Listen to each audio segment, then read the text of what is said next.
I was reading some of the praises you've received for this book. It only launched about 12 days ago or so. If that, yeah. Yeah.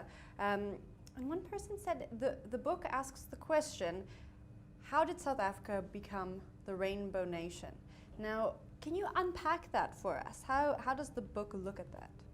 Well, the book's take on that is really that it was this local township level protest that began with this groundswell of protest and I guess violence, in fact, that spread across the country. And that triggered all these events, and it made people take choices. I've always believed that being in South Africa at that time, I was looking at a nation that had to decide which side it was on, that had to sort of nail colours to the mast. You're either there or you weren't, and people did.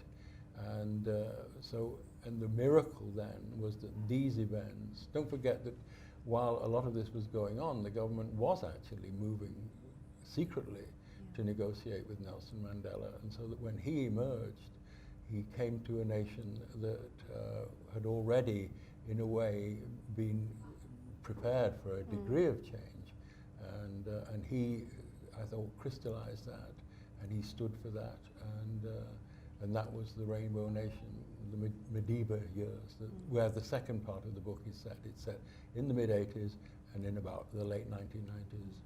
Well, like I've said, everyone who's written a review of the book so far has only had great things to say. What do you hope people take away from this story? What I don't want them to take away, to turn this around a bit, is I don't want any South Africans to think that I know better than I think I know better than they do, because I don't. I'm an outsider, I'm a foreigner.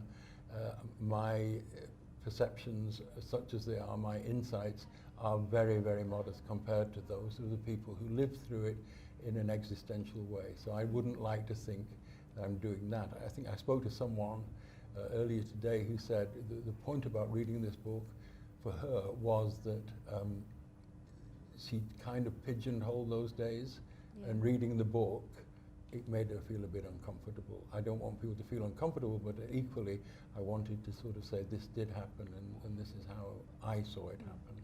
Did you feel extra pressure on your shoulders writing this story as a foreigner?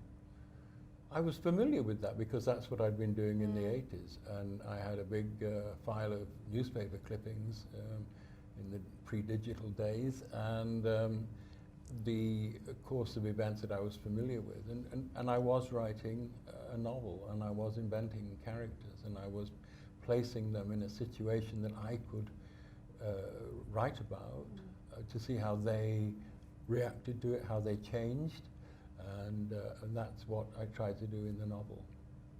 Great, Alan. Thank you very much for coming in and sharing. Thank you very much, Jennifer.